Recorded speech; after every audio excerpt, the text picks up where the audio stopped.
I'm just going to ask one more time. How many of you guys said you're startups? Good. Can you just raise your hand a bit higher that I can see? So how many of you guys also bootstrap your startup? No, just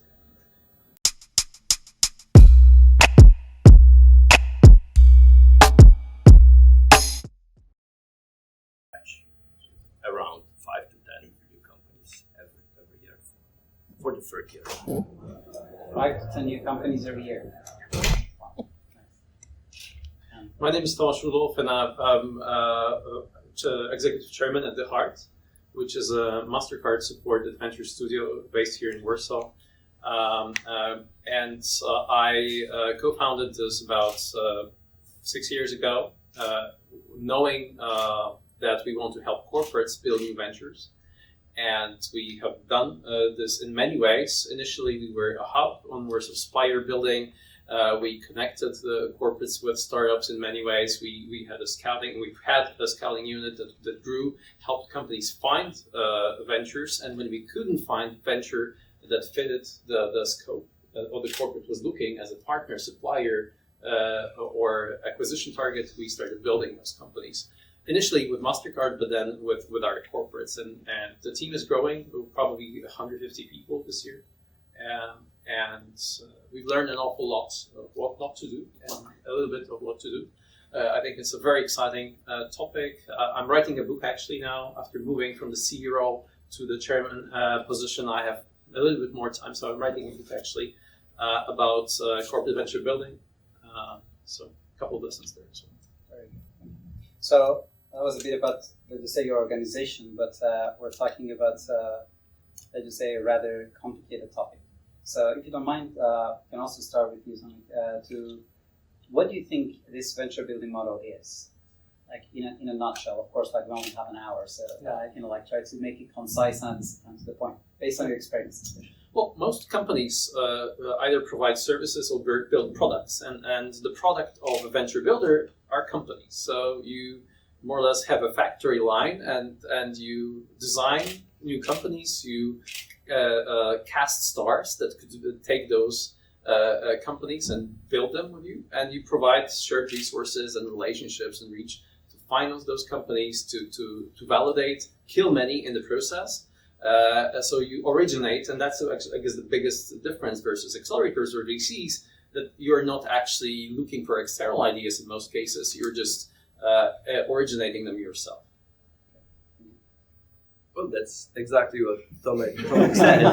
And we are using this metaphor of a factory of companies. So that we have processes, we have resources to open new companies every quarter, let's say. So we have a couple. Most of the ideas come from our team. So to open this up, but we also invite the founders with their ideas. But mostly the ideas come from our team. So we do first the first validation and sometimes MVP of the product, and then facilitate all the growth of the company from the very beginning, so from the conceptual phase up all the way to the exit. So that's what the venture builder or venture studio does: create companies from the very beginning. Is that also what he said, or it's just? No, obviously I agree with everything as been said.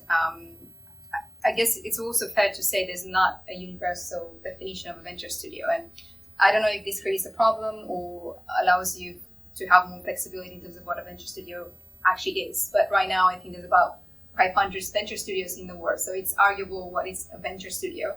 I think for the sake of conversation about venture capital investment and venture studios, to me, essentially a venture studio, it's almost a build function with a venture capital source attached to it. So in other ways of looking at it, it's almost like a VC that creates startups, right? And when I say create startups, you design that business model, you build that company, but you also go forward to invest in those companies or raise, in our case, with Gry, we don't have our own funds, but we have a close network of investors that we can raise from. And it's interesting how much actually the model has been changing a lot. And the reason I say there's no such definition is that We see the first successes of startups coming out of studios, and for example, Snowflake IPO came out of Sutter Hill Ventures. I don't think they will ever call themselves a venture builder. They are VC, right? Or you've got the likes of Madrona Ventures that they raised 8 million recently just to create a venture studio, right? So which is attached to the VC. So I think it's a very exciting space, but to me, the core is a systematic, repeatable process of creating businesses, the design, the scale of the business, and then going beyond what Tomek said as well, going beyond the 3 months acceleration that you normally get in an accelerator to fund the business with the proper resources, IT, fundraising, marketing, and all the core functions that a venture needs to grow. Just also get a bit of an idea of like how the audiences are somehow interacting. How many of you guys are from the VC side? One. It's okay, you don't have to hide yourself. I'm just kidding. Startups? Anybody from accelerators or? Okay. We've got a lot of people that are just enthusiastic about the topic, I think. Good. No, because this is also very important that you can challenge us, because at the same time, to be honest, one of the things that it's, we were even talking about it before, you talk to people that they are too much into blockchain, and then they're just like, well, blockchain is the future. And they just go out, and nobody is going to put 2 pennies on their projects, on the equity part, not the ICO part. And then that's the whole thing. And right now, the venture building and startup studios are getting a momentum. But still, when we are trying to talk to VCs and accelerators and software houses, we're still seeing some level of, let's just say, lack of collaboration, just call it that way. And that is why I was just trying to say that we don't want to bring 3 people that they are from the venture studio and then try to say that this is the best. I just really would like to see if a VC would see something that is contradictory to what they do, or if somebody else, feel free to raise your hand, and then we, let's just say, try to make it more into a dialogue. Because as I mentioned, we really would like to make it in a way that by the end of it, we all learn something, and at the same time, there is going to be something that we all didn't know when we entered the room. So let's just agree that venture building is getting a momentum. But it's not something that happened yesterday. So what changed? Like, what happened that right now we're just seeing more and more, let's just say, this model for innovators? Maybe. I don't know exactly why now, but in general, I think the whole startup movement is developing. It's not just venture studios. And as you get great founders, people are looking at how to monetize from their experience. And most of them, usually, if they were serial entrepreneurs, they just built their second venture. And they usually were more successful with the second one, or quite often.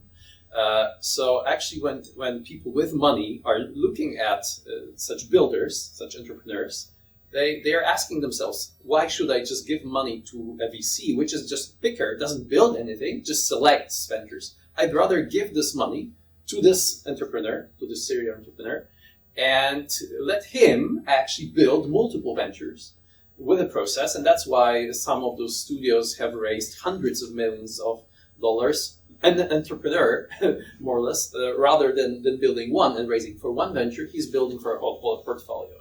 And that's, I think, what is making the model quite popular, because quite good founders have actually decided, rather than to build one, they started to build a portfolio, which I think, myself being an entrepreneur, I have this ADHD that I can't really commit easily, not to women. I mean, I have one wife all my life, but to ventures, I get excited with new ideas. So actually, it's a perfect model for an entrepreneur, that you can actually play around with different ideas. And once the idea is already mature enough, cast the star CEO to take it over from you, which I've done with the heart itself. I've casted a CEO for the venture builder as well, but.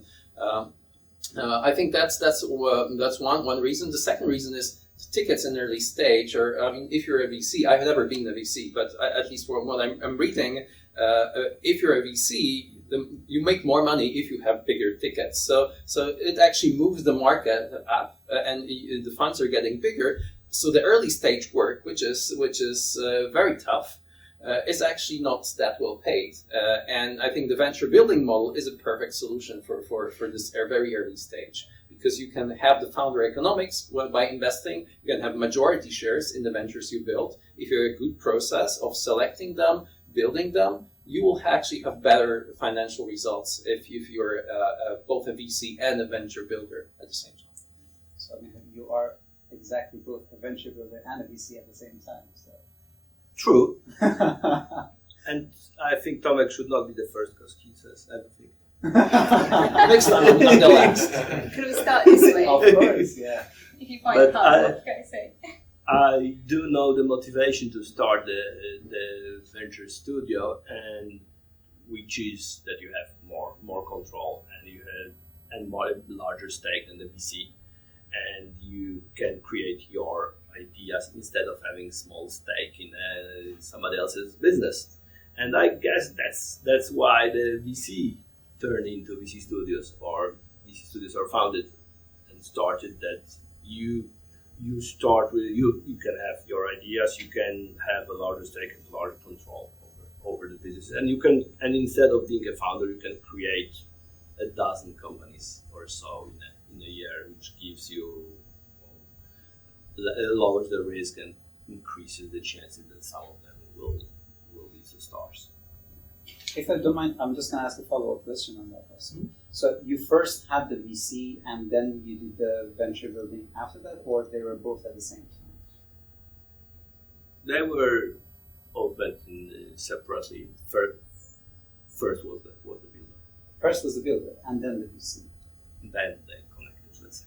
Okay, that's an interesting model. Mm-hmm. So Diana, you have the venture building part, but you basically try to approach the venture capital, right? That's right. So two different questions, like how do you really see the ecosystem and the interest in the venture capital? And at the same time, what do you really feel, because as Tomek mentioned, that this is a better model and this is a more profitable model. So what do you think any companies like, let's say, Target Capital would not, stop them to merge this together rather than joining another company? So I'm trying to see if I understood your question. You mean why? Are the VCs more interested in joining a venture builder? Or like what we heard is that they would like to have one entity that would have both of those at the same time? I don't think it's a yes or no answer. I think it's there's been some really interesting trends, I think, popping in the market. One of them, it's actually a new type of VCs that are formed to invest in corporate startups. Actually was recently covered, I think, in HBR, and then I met Bart on a separate conversation. I think it's called 9.5 Ventures, the fund. They have this philosophy of investing in corporate startups, so companies that have been incubated inside large organizations, and they would fund alongside probably the CVC arm. So I think we just have to probably go back and try to understand how this trend started in the first place, right? Because corporations, if we talk especially about corporate venture building model, corporations have done transformational innovation for a long time.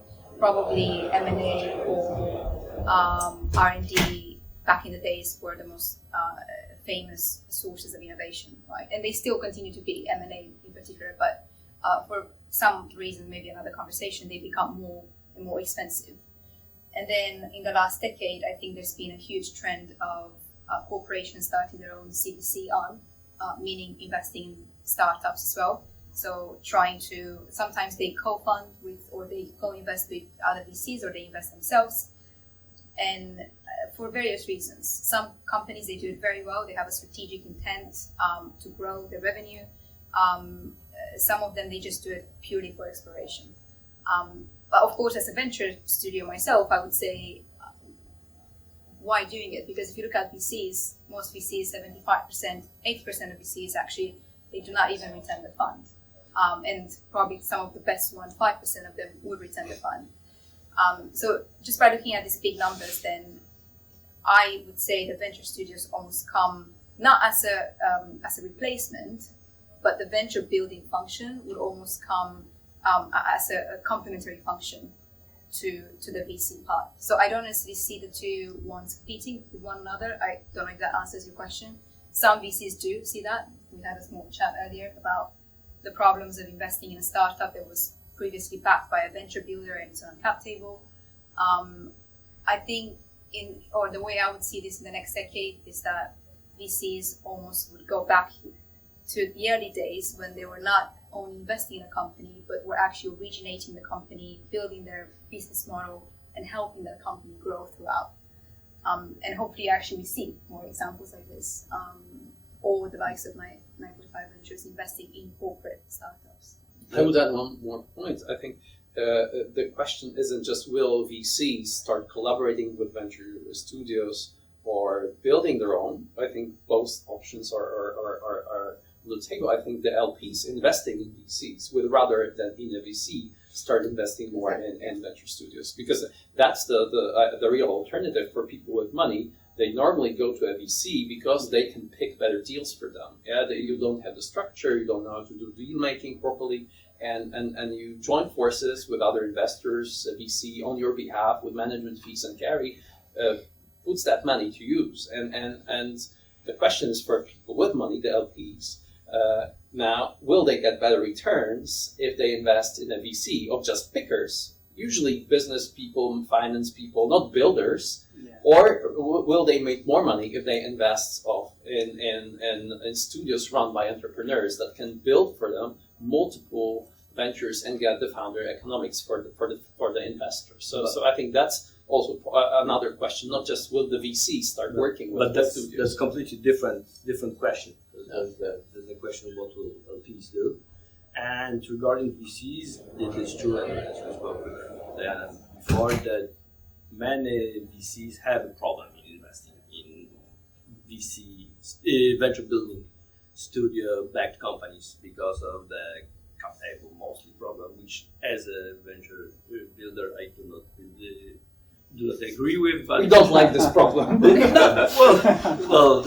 The issue of having too many shares in the company is non-existent, my opinion. So I do not believe in this issue, but still it has to be said that many VCs see it as a problem. There's a large group of VCs that. If you don't mind, because this is we're getting pretty much internal, and I just want to make sure everybody would understand that. So let's just say that right now I have a startup, and I understand that if let's just say Tomek is a VC.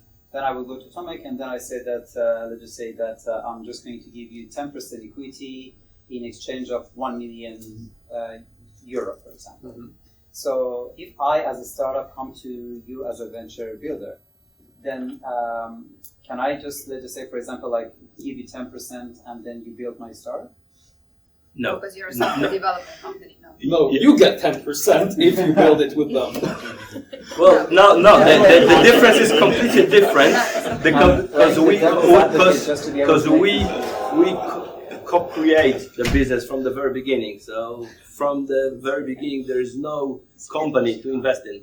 So we are a shareholder from participating in opening the business, and we do offer much to the founder, full financing for the first year and technology, the software, how to develop the software, full back office, and opening the doors in corporations that may be partners, and so many things that help the startup grow from the very beginning. So we calculated that, for example, in the marketplace, we shorten the time to market by half a year to a year, in comparing to regular process when the founder starts searching for the tech team and the financing. But the majority shareholder is going to be the venture builder or the founder? It depends. There are several models depending on the situation, how much IP or knowledge already the founder has. It may be a personal brand as a serial entrepreneur. True. So it may be majority, it may be minority. Okay. So sorry, just going back to what you said, your fine example. it actually it got me thinking about software development houses, because it's actually, especially in Eastern Europe, we're probably known for outsourcing, and there's a lot of software development houses. To me, this is another great example of a software development house that could actually pivot or have a venture building function. Because for the only problem there with software houses, a lot of the good ones, they've done it for a few years for external customers. They build that process, because that to me is fundamental. Apart from talent, is that process, right? The framework that you have.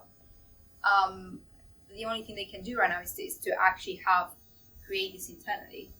But the only problem, or at least where the model is clashing right now, is purely the billable hours, right? Because the way this works, it's contradicting to the startup model, where you just have to move really fast, right? And not just rely on billable hours. But to me, the software development houses as well are either potential investor, or they could be the ones also growing the model further if they would like to adopt it.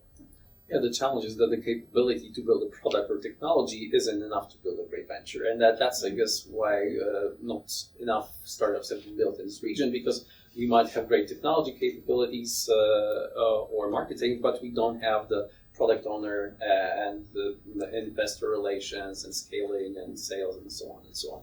And I think if I look back at all my mistakes in the US startup that I had, there are like 100 things that you need to do well as a startup. And as a first-time entrepreneur, you usually make mistakes like in 95% of those things. And if you build a venture with a venture studio, you usually, at least, or with a very much operational VC, you have experts in each function. You have HR experts, you have legal experts, you have fundraising experts. That saves you time and that saves you mistakes. So it actually makes sense in some cases to give 30% to the venture builder as an extra third co-founder. You're fine giving 30% to a co-founder, so why not take a third one and give them extra third, and you get 20, 30, 100 people, whatever, who might help you get this venture more successful, twice more, 5 times more, 10 times more maybe, and save you from failure, save you from losing time, losing money, because you have all those capabilities. And also, they might actually help you validate the idea and pivot and maybe work on another idea that your idea might suck. But as a founder, you fall in love with your idea. We have a baby here in the room, I think. And we all know we love our babies. Whatever ugly they might be, we love our babies. I remember showing the picture of my daughter to everybody. Look how pretty she is. She was ugly. She was terrible. She was just born and covered with stuff. You don't want to know what that was. But we, as founders, we love everything about our babies. We find our kids amazing. We find other people's annoying. And I think founders are very bad at killing bad ideas. And venture studios are not that emotional about ideas. They kill ideas every week. So we agree that venture building is for killing babies. No, for killing baby startups. You don't even see them launched because, and you don't have venture builders going around and pitching them at every startup event because they just try it, and if it doesn't work, they kill it, and they work on a different idea. They recycle the team with those experiences. They have professional teams pitching this, developing business cases, developing prototypes, and so on and so on. And that's why, as a founder, when you join such a structure, you can actually have way more odds of being successful. You might not get the majority, but who has majority when they exit, when they IPO? When you look at so many great startups, people had like 1%, 4% when they exited. So it's not that you're, in most of the real normal startup, not venture builder, that you're usually 60%. You get diluted all the time. So that's not anyway. To your point, I really feel most of the time movie making and startups are pretty much alike. And then there was this very interesting example that say that I don't think anytime you see Spielberg walking around Hollywood Boulevard and ask people which kind of movies do you want to watch, like, he knows what he should build, and then he built it and put it in the cinema, and people would like to have that. And I really feel that might be a good metaphor for that. And studios build those movies. It's not, they have casting people, they have that's exactly my metaphor. And so on. It's not that single entrepreneurs build movies. Yeah. Like nowadays, like even when you take a look at musicians or let's just say movies, like nothing is being done by a singular person. If Taylor Swift is writing a song or doing, let's just say, a music album, it's being done by a studio behind those people. That there are 10 songwriters and 10, let's just say, demography alignments. That everything already they already know that there is a specific market for those people. Mm-hmm. While an individual, like in startup, I started singing and I was like, why nobody is listening to me? Mm-hmm. But what you don't understand is that literally there's a studio behind the Taylor Swift that is going to do this thing. I think that's a very good metaphor. You can have a blockbuster on your own, like Blair Witch Project, like create it in a garage with a budget below $100,000. Yes. But it's more likely to have a success when you have a studio that's behind.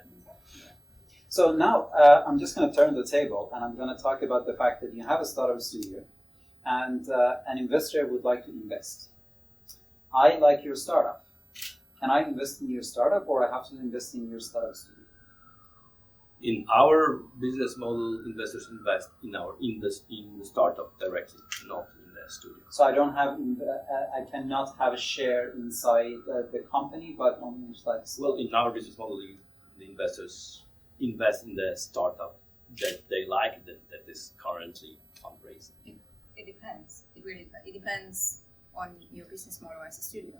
You can be a single fund studio, like ourselves. We were trying to fundraise to have direct stake in Thrive, right?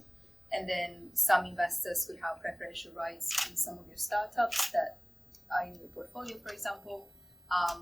And you can do that in many ways. For example, we are industry agnostic, so we don't focus obviously on a specific sector. That complicates things because I don't think there's one investor that would give you full freedom to create any startup you like, in any sector you like, with any business model you like. Some startup studios are a bit more specific either on a sector or on a model. We would probably be more in the software business model. That's something we built before and we know, but industry-wise we're not. So sometimes we would do, for example, SPVs for specific industries. But there's I'm not an expert in the legal structure, and I think this is actually probably one of the difficult parts of startup studios to get it right. Some have a fund, of course, in this regards. Some would have a syndicate, fund of funds to invest. So there's many ways of doing that.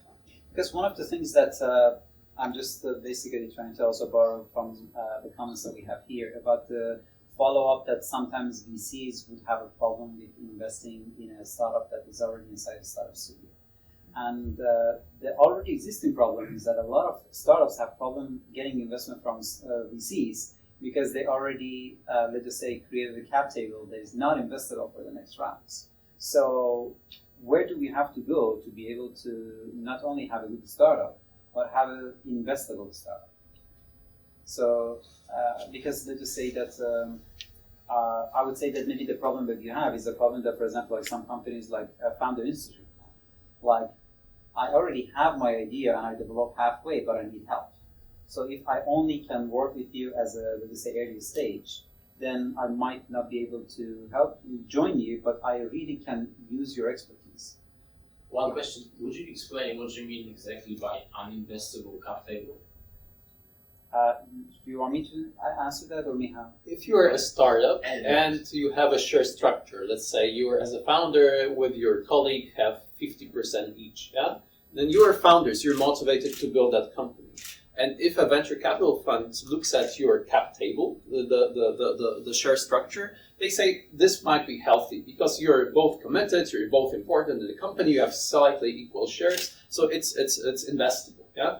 Now, if a venture studio builds a company, if you're the CEO of that venture, you might have maybe 10% and 90% let's say Tarheel or the Heart might have. So a typical VC, if they see this, they see, okay, so you're doing all the work and the venture builder that just had the idea, more or less like the man that made a baby and the woman then carrying it for the 9 months, they believe that you're actually contributing all the work. You need to be motivated, and they have done their work. They've more or less found you. They gave you the idea. They gave you the money, and they don't believe actually that it's very healthy to invest in this company. You might leave because you're not motivated. If you're really so good, to run this company yourself, then they better invest in your company once you leave. And if you're not that good, then they shouldn't invest you anyway. So at the early stage, what would be like the optimal, let's say, shareholding by the venture studio? Let's say pre-seed money. But optimal for whom? Exactly. For the studio, it's 100%. The owners, like for the founders, then, as you say, they are disincentivized to work, yeah, and then they will say, look. But we were saying what is officially perceived to be uninvestable startup by VCs. I guess we both here, or all of us, we agree that startups built by venture studios aren't necessarily uninvestable. They might be perceived as such by VCs at certain stages, especially at early stages. Yeah, so there's a group of VCs that consider 50% owned by the individuals managing the company to be the minimum. But so for this group of VCs, less than 50% would be unacceptable, and there's no way to go. But there's a huge group of other investors that are okay with the different cap tables. So it's uninvestable in one company is not the same in the other. And the best way to convince everybody to invest is to have a good traction and growth.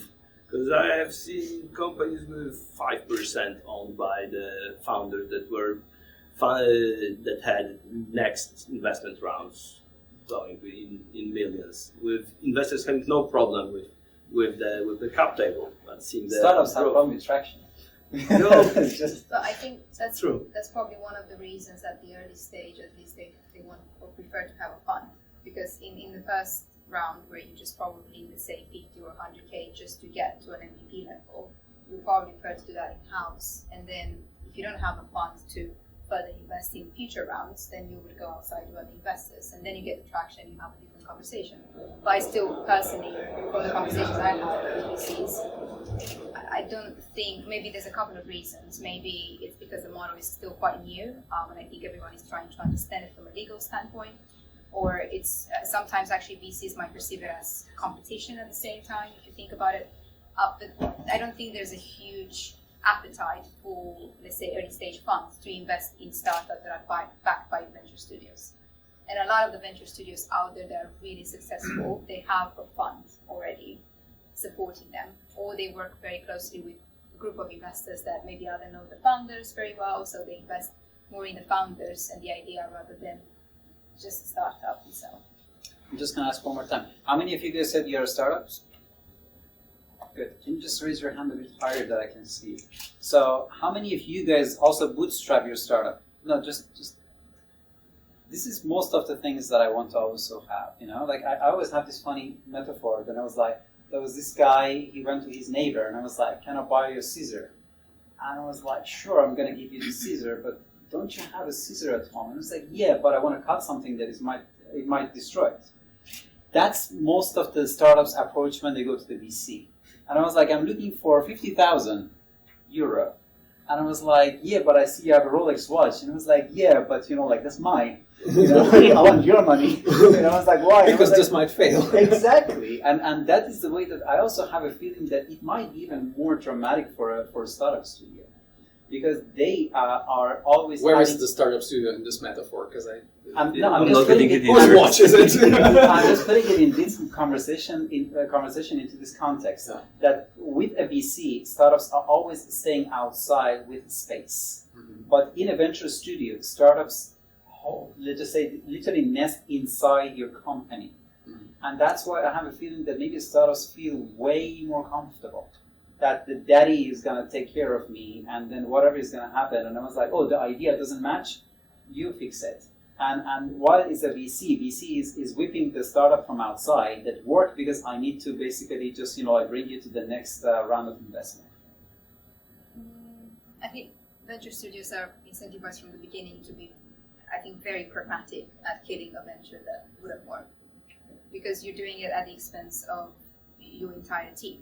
Right, I think realistically we are a small team of about 8 people, and we could probably run, I would say, 3 ventures in parallel, and still we would have to bring someone senior to run that venture at a C level.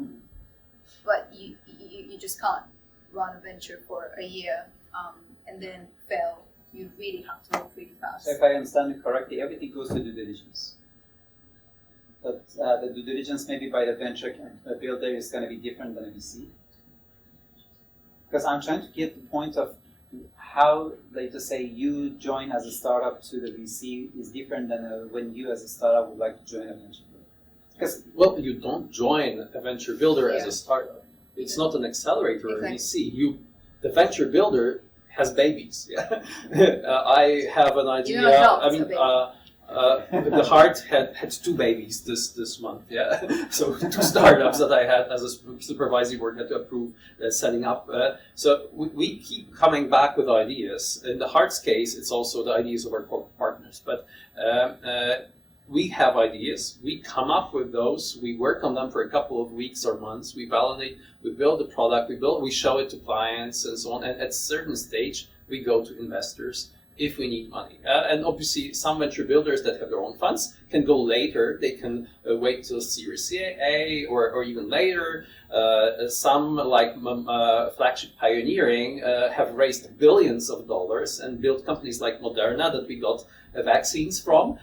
They have hundreds of companies they built, many of them 40 or more IPO'd or were exited. So they have lots of their own money. And they don't need to go and fund those ventures. So actually at exit, they sometimes even have 90% at IPO as a venture builder. And it's an amazing story. I recommend the Harvard case on Flagship Pioneering, which has built very impressively scientific-based ventures, which is an even harder thing than IP-based ventures, I think. But in general, I think that's the biggest difference. Obviously, as a founder, you might come with an idea and join as entrepreneur in residence, venture builder, and inspire the venture builder about an opportunity and be the one leading it. Some of venture builders have that model. Some even recruit venture entrepreneurs to run the ventures, giving them 60% of shares, and they just, for example, Merantix in Berlin, an AI venture studio, they have a clear policy: 60% to the team, 20% for a venture builder, 20% for the fund they have. So when they build for 40% of share in this venture, and they bring the relationship, the team, and so on. So there are many models. There's not one single fit model here.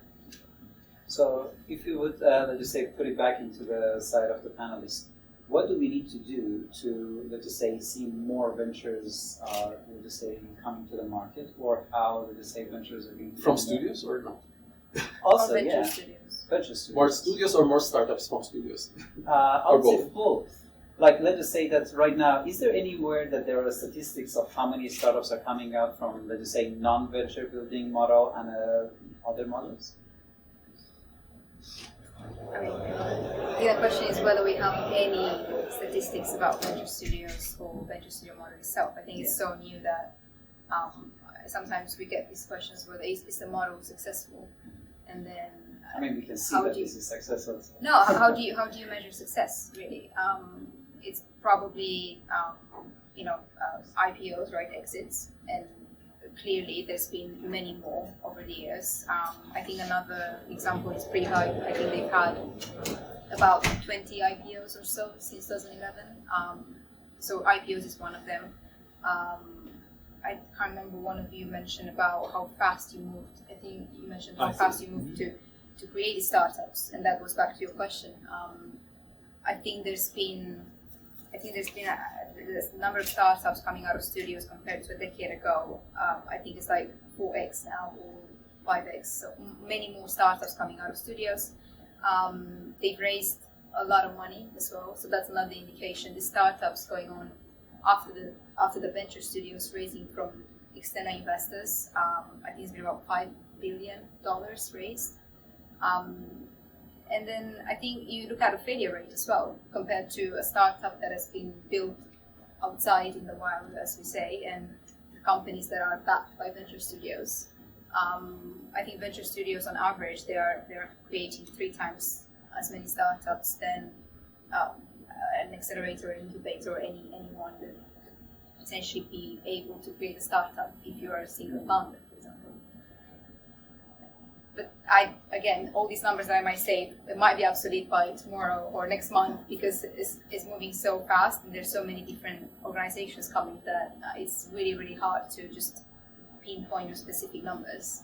But that's exciting because I think in 5 years from now, as more companies mature, we will be able then to also compare it more appropriately, I think, with a VC model. Because I agree with you on the returns, and I agree that if you're an investor in a startup studio, you might get even higher returns. But I don't think we've lived that model all the way to the end to see what that leads to, where obviously VCs have been around for what? Almost a century, I guess. So, for example, like, because you have a VC and venture. So if, for example, like right now, PFR has money for VCs, CVCs, and let us say other different forms that they do investment.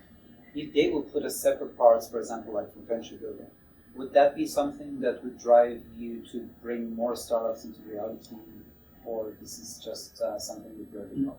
Actually, no, because it's not the money that limits the number of startups that we're creating. One is the number of ideas that we can work with to operate, make them operational, to start building them, and the other, the most important one, is the recruitment of founders, of C-level executives and managers to run the businesses. So your bottleneck is the idea, right? The idea and the talent recruitment, in particular recruitment. So obviously, when it comes to the ecosystem, obviously investing in VCs has helped Israel, and I think it's a lot helping Poland. But when it comes to venture building, I think it's really a smart money issue. You're really trying to clone the entrepreneur that can build one venture and have him build 10 or 20, because the portfolio level will allow you to spread the risk, the bets, and you multiply his talent more or less in the ecosystem, because he can build multiple ventures rather than just one. So I don't believe PFR giving money obviously might help some, but if it's just a grant-making exercise, then people applying for this money will not be entrepreneurs usually. Those are people who are good at writing grants from PFR rather than entrepreneurs. Great entrepreneurs have built and exited a company, they can build the next one without PFR. So that isn't always solving the problem if you can really create a grant making and company building. Those are two different things. I don't know if that's where you want to go with the example of PFR, but I do agree that maybe grants like that of the government could actually incentivize maybe not a VC fund or a venture builder, but perhaps, for example, corporates. So I think, I'm not sure if this was done in Israel as well, but definitely done in Singapore, where the Singaporean government is encouraging large companies, large corporates to create their own startups or to actually co-found the startup with a venture builder, where the government would actually subsidize some of the cost or would help the corporate, for example, with some of the cost. And again, we can go on the benefits of that, but that incentive goes to the corporate, where, for example, as always, the core of business takes precedence, and that's the most important thing. I don't think any corporate would wake up tomorrow and say, let's say the financial sector, now I want to go into the insurance space that easily. And that could potentially be an incentive for a corporate established company maybe to create a dedicated innovation team, and to build a startup alongside a venture builder. I think that, to be honest, I would love to see that in Central Eastern Europe. I haven't come across a model like that. Because one of the things sometimes I hear from very busy individuals, and it's like, I have this idea, but I don't have the time to make it happen. And some of these people are like 40 years of experience in, let's just say, telecom. What they say, it has some merits. Like these guys are really they saw a pain. One of the things that I really like, they say, if you want to be an entrepreneur, don't read books. Try to walk around and be angry at something that it would be worthy of the fact that you're going to spend the rest of your time trying to fix it. Mm-hmm. And sometimes I see it in some corporates. Like I really feel like this guy is a corporate that is running like 200 people, and he really feels like, I really wish I had that tool to be able to run my things. But then he always feels that it's a regular entrepreneurship path. That I'm just going to quit my job and I'm just going to do all of these things. What will my wife's or her husband say? Yeah, that I'm not going to be a C-level guy and my pension. No secretary. But what I'm trying to get is that what if this guy is just going to knock on let's just say, your door, and is just going to say that, hey, this is my idea and this is your bottleneck. Can we work together? Is this something that you guys are able to host? Yes, that's one of the models we want. Then we will take a look at the idea, and in most cases it won't be an idea that may grow into a huge company for different reasons that I cannot imagine, cannot tell all of them right now, but there are many reasons that may cause the idea not to be investable. The market too small, competition too high, legal barriers, or product not meeting any particular need. So, but if we believe in the idea and think that it may be worth opening, then yes, we cooperate. This year we opened, for example, natural antibody with a scientist from Oxford to create the company is going to work on AI to help shorten the process of creating new antibodies. So the scientist has an idea, and we help with the technology team, back office, and several other things. So regular venture builder process. The idea was of entrepreneur and help from our side. So that's yes. It's a similar example with Grow Ventures. In our case, it's actually a different sector. It's renewable energy, but the same was almost actually, if you think about it, what we were discussing earlier, university spin-off, which is another interesting space, maybe discussion for another time. But the interesting point you mentioned about this corporate talent is that they come with, most of the time they come with the knowledge, with the experience of what's been happening inside that organization. And sometimes what they're trying to build, it could actually fit for potential venture for that corporate in the future. And if you think about it, again, the venture studio model, even though it's all interesting and lovely to be part of, at the end of the day, you have to make money, you have to make returns.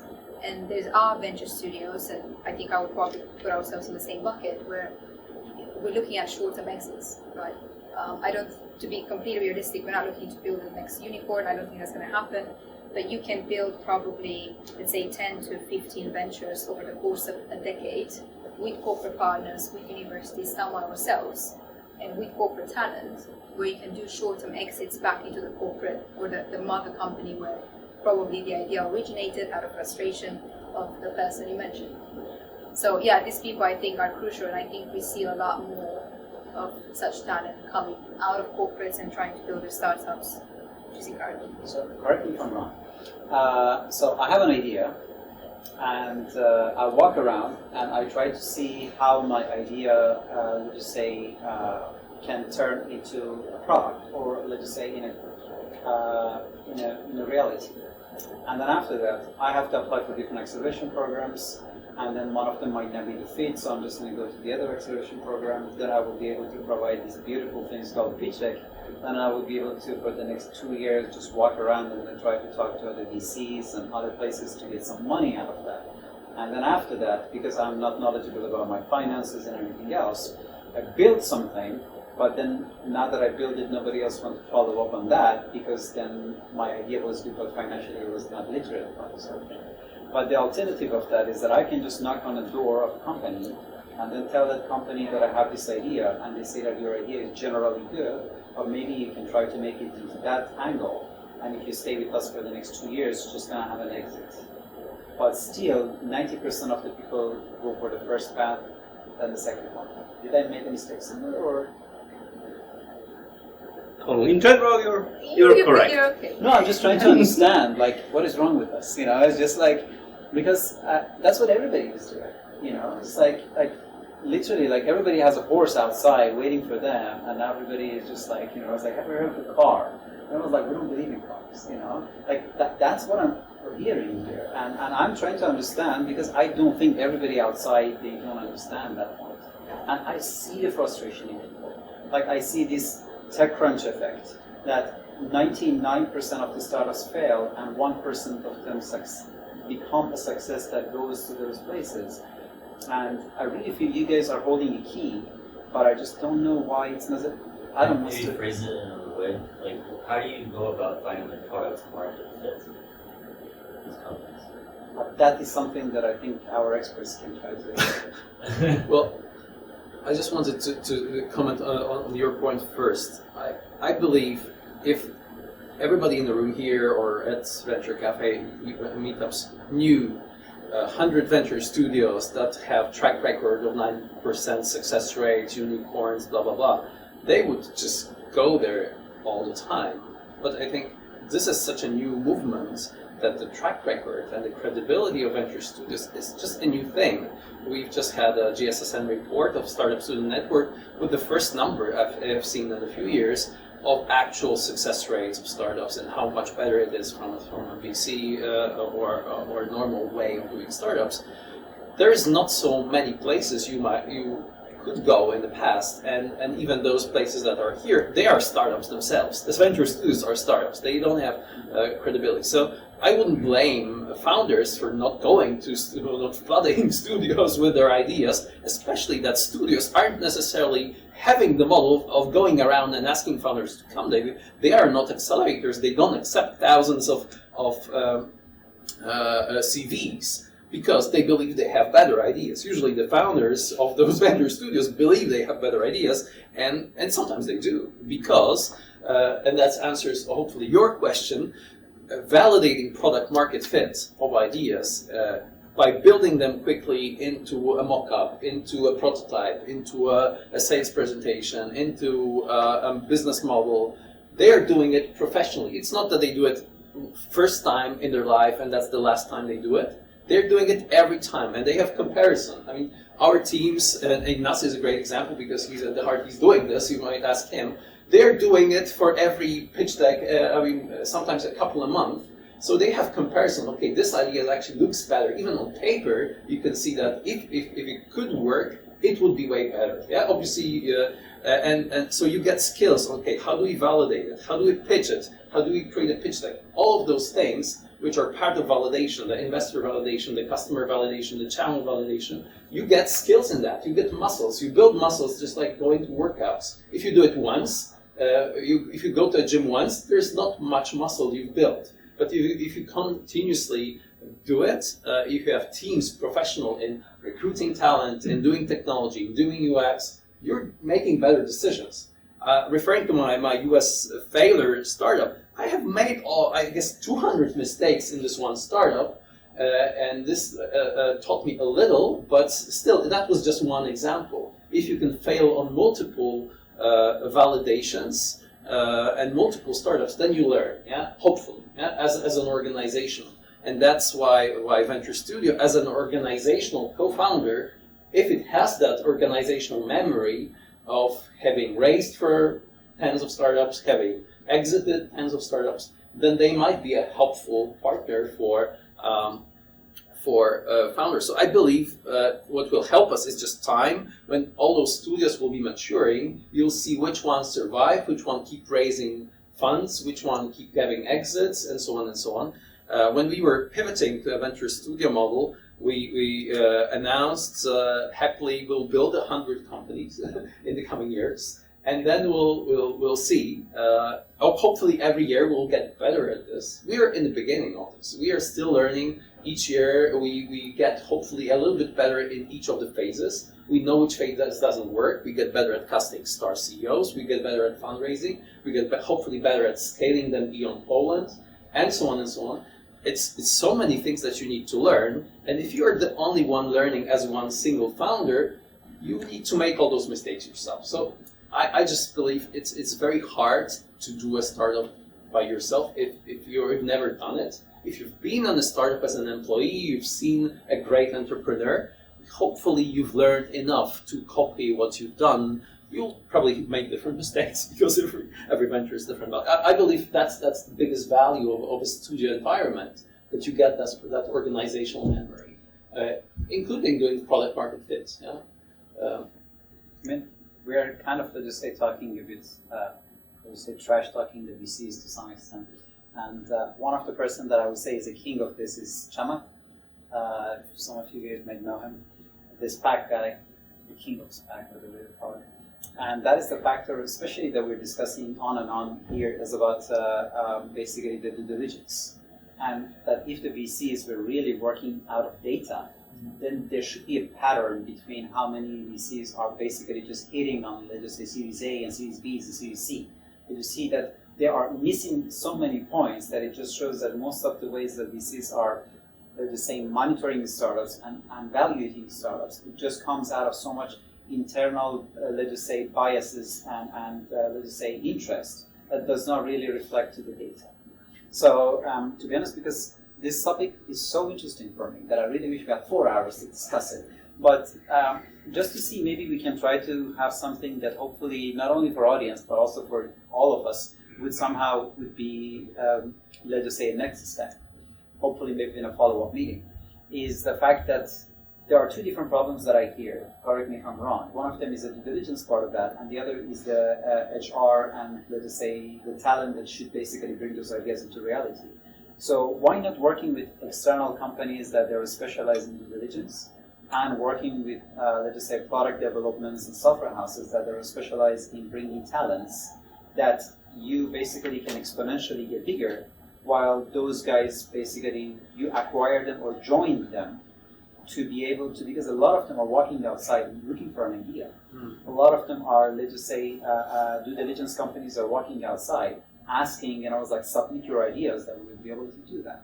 So why don't we just merge those three things together and put the VC out? Because from what I hear, the VC is not the problem. The problem is a software house or a product design company and a due diligence company. If a due diligence company would do the due diligence for you, and then the software house or the product design company can do that part for you, then I have a feeling that you can exponentially grow. The problem is you can't really outsource the due diligence, and I don't think you can That's outsource your core the asset. HR Your core skill is knowing which Yes. idea to You- build. You can outsource the capitals, and the VC I don't think will ever go away, because otherwise we can't really grow these companies. The due diligence, I'm not going to bore anyone and go into details, but most studios, they have a framework, a scorecard, their way of assessing these startups, even as an idea, right? And exactly what you were saying earlier, you look at the market size, you look at the growth in the last years, you look at, for example, the barriers to entry, you look at the competition. You can probably do that if you have most of these venture studios. We have also someone in our team that's a business analyst. You come up with an idea, you give a case, you probably can spend a couple of days on that, do the research on the market, nothing too extensive, and you can easily figure out. There's also venture studios like Rocket Internet that it's highly disputable, but it works. What they've done, they've saw an idea, worked somewhere, say in the US or Australia, whatever, they brought it here, and they created exactly what Tomek was saying, that systematic process, right? The moment you've done it once, twice, 3 times, unless you go into pharma, which is probably much more difficult, but if you build software, for example, you pretty much got your framework there. So the due diligence is your core. I don't think you can outsource that. The hiring part, you mentioned software development. I think that's fine. I think you don't have to have the software development in-house. We, for example, have someone in-house, but we also outsource it. But what you can't outsource, I think, it's the CEO of that company. And that, to me, that's still one of the most difficult. And I mean, because we went through a former example just very recently, and the problem there was the team. You can't, I don't think you can outsource a CEO to a recruitment company, find the CEO, because that CEO of a startup created in a venture studio, I think it's a quite unique profile. It's someone that still has to be incentivized, as you mentioned, but it's a person that is probably not at the start of their career. They still need stability. Their degree of risk is much lower than a startup founder, for example, starting its own company. So there's a lot of things that have to align. That you have to have the right incentive for that person. So these two, I don't think you can. The venture capital, yes, we talked about that. So investors. Again, I'm sorry, I'm just asking hard questions, but I really don't want to give you, this is going to be a hot seat, and hopefully it's going to be way more than just a talk, but rather just something that we can come back and try to see how we can even, let's say, have a better and more successful cooperation. Let's just say 40, 50 years ago, if I would go to the bank, a guy with more suit and tie than me would sit in front of me and ask me 50 different questions. And then after I was like, come back in 2 months, and then I'm just going to tell you if I would be able to give you credit or not. But now the social scoring and other algorithms would make it so easy that in 10, 15 minutes you would be able to know if you're eligible for a loan or not. I'm just trying to understand, I agree that the due diligence is a very important part, and that is the core of the part. But is this really that complicated to somehow try to put it into a way that, I don't want to just exaggerate, but to some extent democratize the due diligence part? The question is how you see due diligence. I mean, with any company I've founded, the initial idea that I pitched has zero to do with what succeeded in the marketplace. Exactly, So yeah. I guess if you focus so much on due diligence of the initial idea, that's I guess obviously important in order to get you enough excited to keep working on it.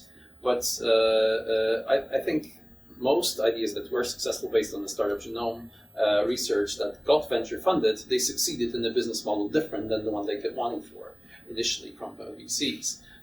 It's not always obviously the case. Companies don't always pivot as they scale, but it's very common. So I guess one part is the picking ability of VCs that might be better or worse, but the actual capability, the building, the adding value to whoever comes, whoever we invest in will be successful, not because we were so good picking them, it's because we will help them so much with our networks, know-how, whatever. As a venture builder, that's what we believe. We'll help them a lot and we'll make them successful, whoever would come. It's like this famous joke, if I'm the wife of a president and I show you your colleague from the school, look, and the president tells to the wife, look who you would become.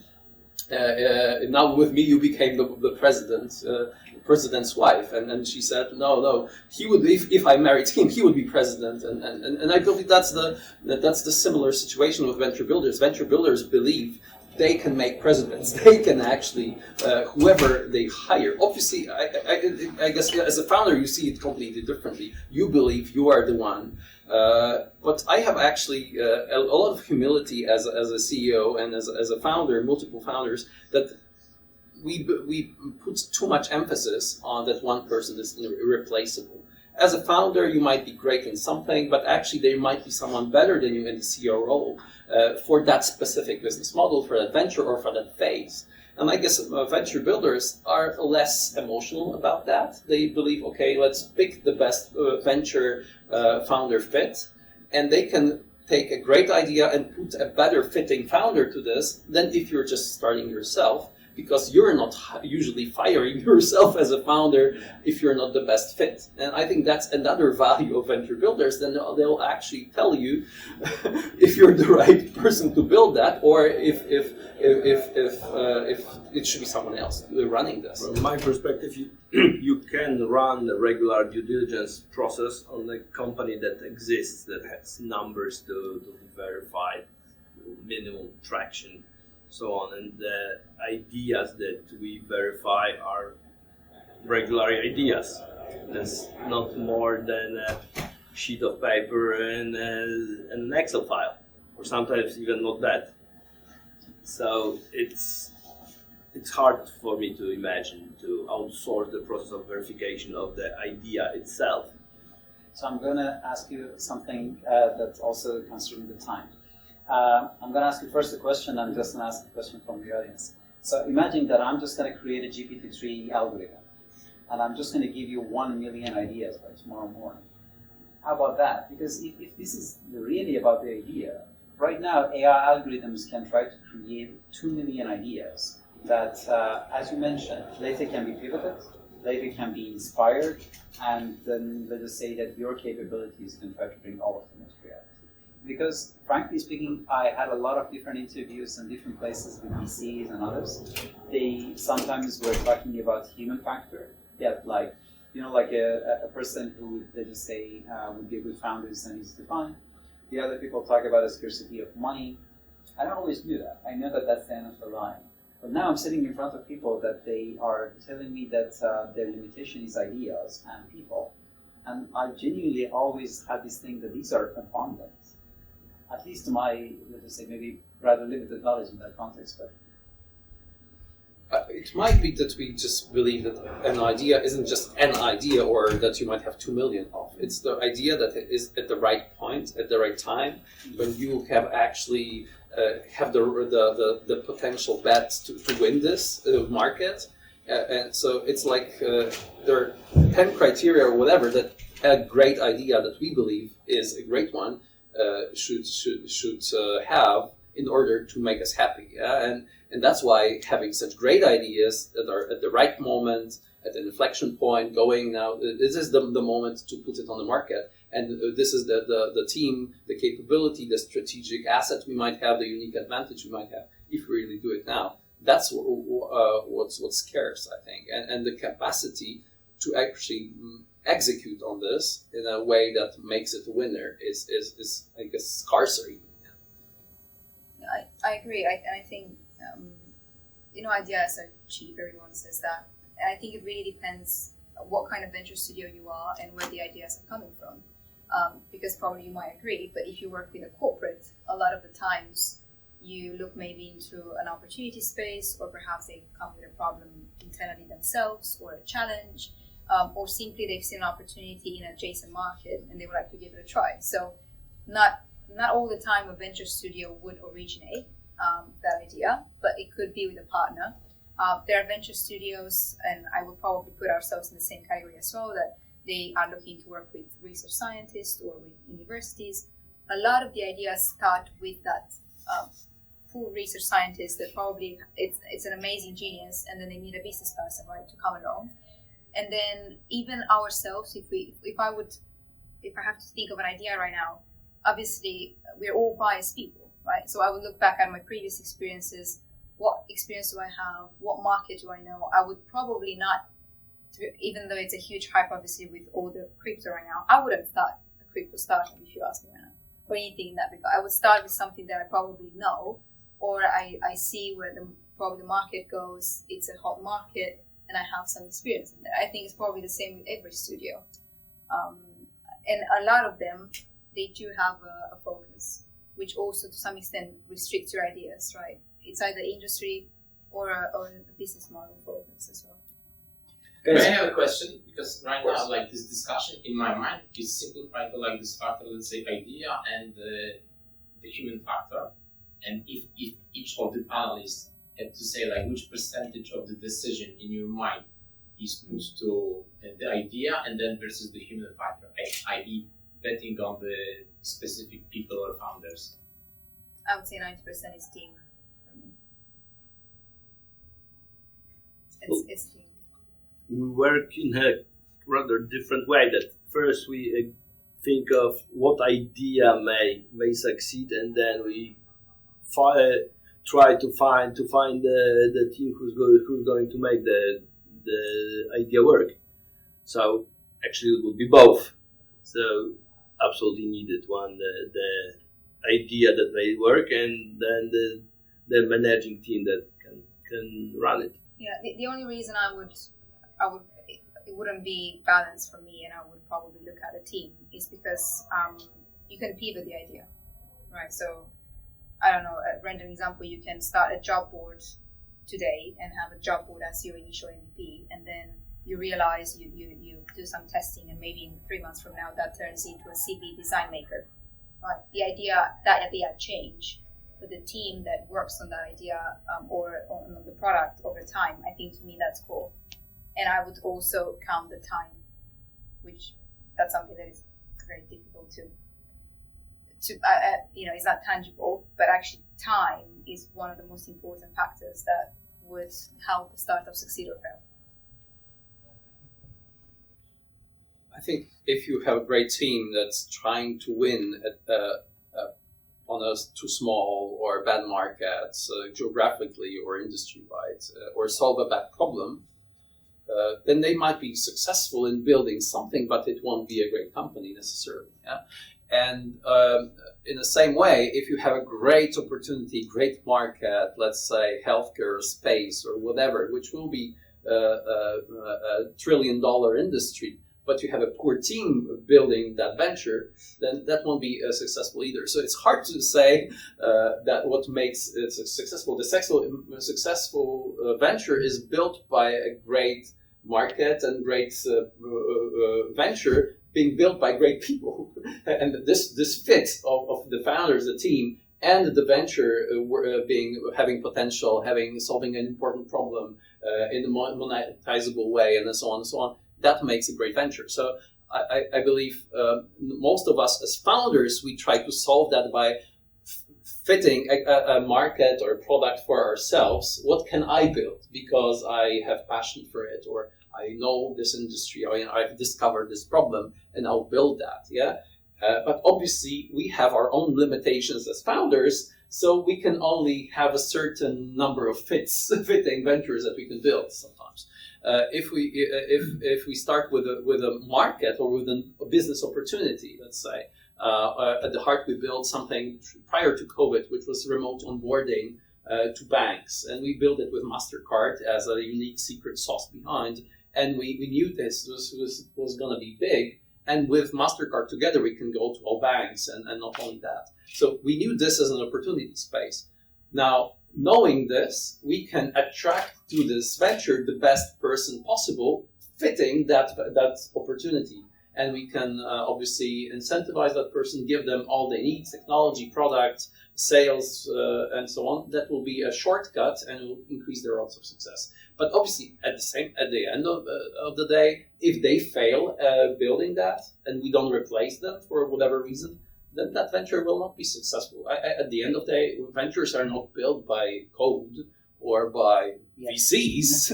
They're built by people building those ventures, by the managing directors, teams, whatever, with the culture, with the ability to renew itself, find the next product after your first hit, diversification, investor relations, buying out their competitors. There's so many steps on the ladder that you need to find to be successful, that it's a very it's a random game if you have zero skills in all of this. Yeah? What I'm trying to go from here is that we talk about Industry 4.0, we talk about things that are going to change our future. But the reality is that behind all of them, there should be a vehicle that will bring all of those factors of Industry 4.0 into reality. And what I really like about, let's just say, the core of what I heard in this panel is the fact that if we can really try to crack the code of the venture building and startups that comes out of the studios, we might be able to drive the whole Industry 4.0 forward, not try to add another element to this industry. And it's very strange for me that let's just say in 2016, let's just say blockchain was nowhere, and then all of a sudden it got like a multi-billion-dollar size of the market. And I really feel that what I'm hearing from your side of the story is that something that it should be way bigger than that. Because even if you take a look at, I think it's called a Project X, that is being partially funded by Elon Musk, and then there are also the guys that I think they're behind the Singularity University that they're funding. They're almost basically just getting like an unlimited amount of funding for ideas to come to reality. And I can just see that something is missing. And as much as I really like this panel, I'm still trying to understand why you guys are not the shining star and everything else is going to be outside. And we have to think and sit down and talk about what venture building model is. I really have a feeling that maybe it's about the messaging. Maybe it's about the way that we are putting venture building too much like a VC. And I'm really more than, let's just say, excited. I don't have a word for it. Just try to just get that secret sauce. And I know we're running super late. Can I just challenge you? Because to me, venture building is pretty much the same wave as accelerators and incubators and so on. I think it just takes time. It just takes time for the model to mature, and as with any trend, obviously we've seen in the market, you need that adoption. And arguably in the US, it's actually a pretty known model, and it's been around for over a decade, more than that. I mean, actually, a lot of people regard Idea Lab back in the 90s as one of the first. I don't think we're just there yet. And what Tomek said at the start, it's crucial. You need startup founders that have the experience in building companies. They've gone all the way through that journey, exited, and not just have the money, but they have the experience. And I think in this region, at least, we're just starting to see the first wave of founders. I'm seriously thinking about putting the session number 2 for this panel, because I really don't think that this is over. Like I really have a feeling that, I don't know about you guys, but like I really feel we really need, let's just say, dig deeper into the let's just say the due diligence part of that. We really, to be honest with you, I would be even more than happy to bring another person that is going to be a contradictory person who thinks that this model doesn't work. Yeah, because give an accelerator. Yeah, like even yesterday I had a chat with Robert from Cobinanjos, and then he was talking about all the different parts that maybe the idea doesn't work, and how, let's just say, what he wants to contribute. But I'm just saying, let's just say, putting a shark into the tank, right? And I really feel that the success rate that I see and even especially the specific case that you mentioned, and the recognition that, again, the hard hat on the overall, let's just say, global capacity of the startup studios. This is not a small panel for me, and this is something that I was thinking, if you guys would agree, like, let's just put a pause on, let's just say, this part of the panel, but also respecting our audience's time, and definitely I would, let's just say, at least partially have your approval that we're just going to have let's just say, the part 2 of this panel, and then try to see, now that we, let's just say, touch base and then talk about the elementary part of that, we can just try to put it back to the next level for the next issue. I can see that Yarek already is. Of course, let's have another discussion, of course. Good. Ready to go. Okay, so thank you very much. Thank you very much for also giving us your time. That would just be very kind of you, just to make sure that the audience would know how to find you later. And then after that, I will definitely make sure that through our channels, we're just going to announce when we're going to just sit back again. Yes.